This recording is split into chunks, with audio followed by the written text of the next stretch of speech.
MTB MLE 2 Tagalog.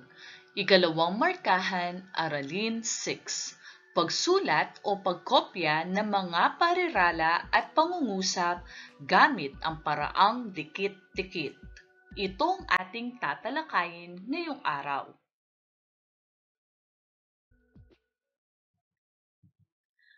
Kasanayang pagkatuto at koda.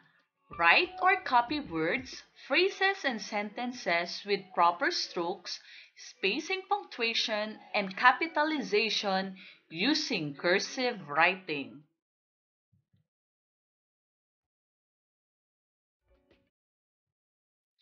Ang sanayang gawain nito ay nagawa para lalong madagdagan ang inyong kaalaman at lalo pang mapaghusay ang pagsulat o pagkopya ng mga parirala at pangungusap gamit ang paraang dikit-dikit na may tamang stroke, espasyo, tamang bantas at tamang pagsulat sa malaking letra.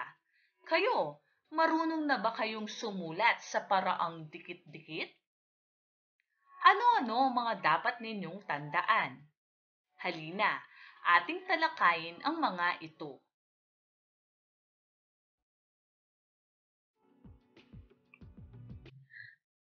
Ngayon naman, tayo'y magsusulat at kokopya ng parirala at pangungusap sa paraang kabit-kabit. Lagi ninyong tatandaan na sa pagsulat ng mga pangungusap sa paraang dikit-dikit, dapat isaalang-alang ang mga sumusunod. Ano-ano nga ba ang mga ito?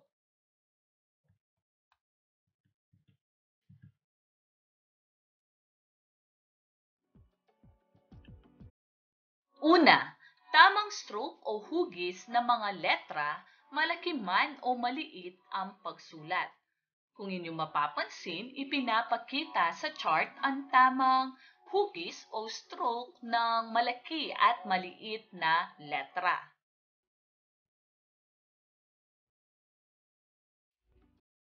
Ikalawa, tamang espasyo na kung saan kailangang hindi magkadikit ang mga salita. Maaari ninyong gamitin ang daliri ng kamay na hindi ninyo ginagamit sa pagbibigay ng espasyo.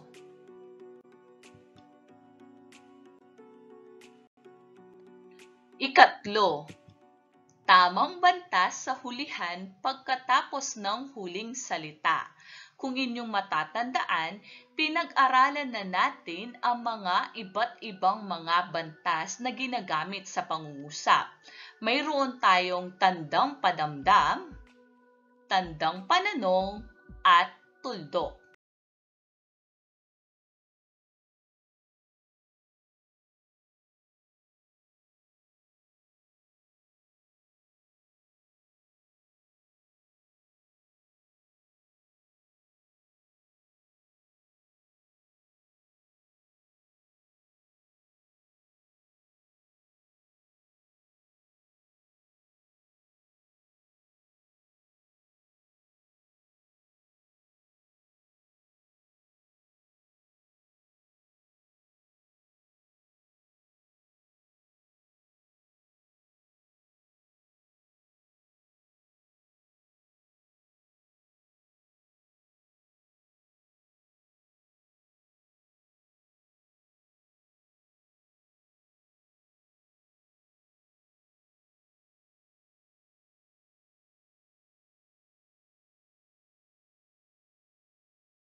karne mula sa butil ng palay ay isinaing ng masipag na inahin. Nang ihahin na niya ang mapuputing kanin, isa-isang dumating ang 4 niyang kaibigan. Subalit, hindi niya nabigyan ng mga ito dahil sapat lang sa kanilang mag-anak ang kanilang pagkain. At dito nagtatapos ang ating kwentong pinamagatang Ang Inahing Manok. Kung inyong mapapansin, makikita sa kwento ang kasipagan at pagiging matyaga ng inahing manok. Hindi tulad ng kanyang mga kaibigan na kung saan hindi nila tinulungan si inahing manok. Ngayon ay magkakaroon tayo ng mga gawain. Nais kong kunin ninyo ang inyong lapis at papel. Gawain 1. Basahin at isulat ang mga parirala sa paraang dikit-dikit. Para sa unang bilang, basahin mo nga ito. Isulat mo ito sa paraang dikit-dikit.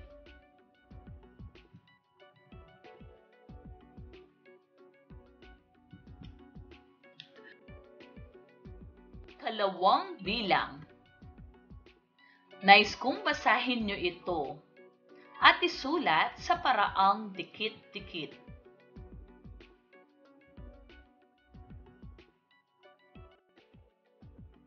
Ikatlong bilang.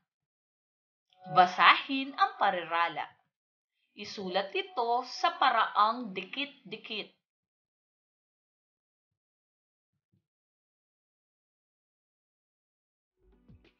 Ika-4 na bilang. Basahin ang parirala. Isulat ito sa paraang dikit-dikit.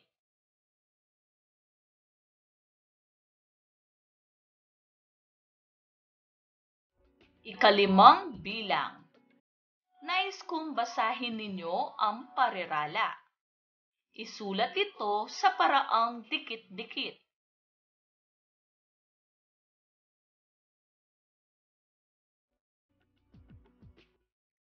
Gawain 2. Sagutin ang mga sumusunod na tanong ayon sa binasang pabula. Isulat ang iyong sagot sa paraang dikit-dikit.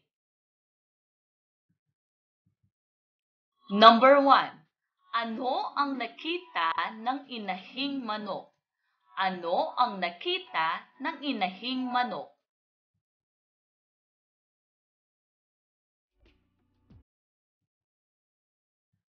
Number 2.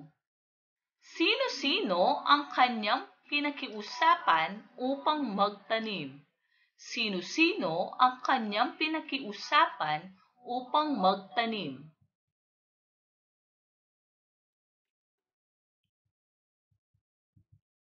Number 3. Anong naramdaman ng inahing manok nang hindi siya paunlakan ng kanyang mga kaibigan?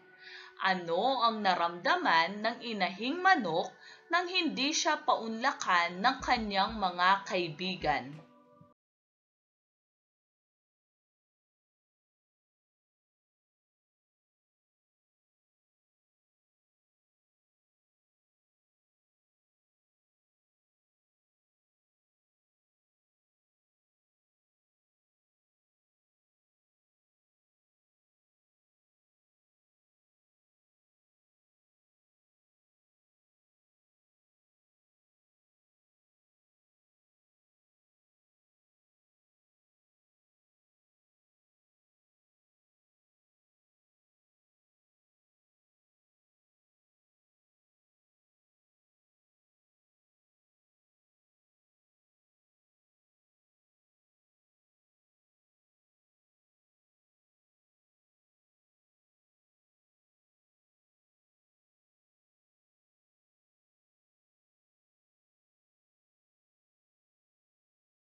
Number 5, ang pasalubong na mangga ni tatay ay matatamis. Ang pasalubong na mangga ni tatay ay matatamis.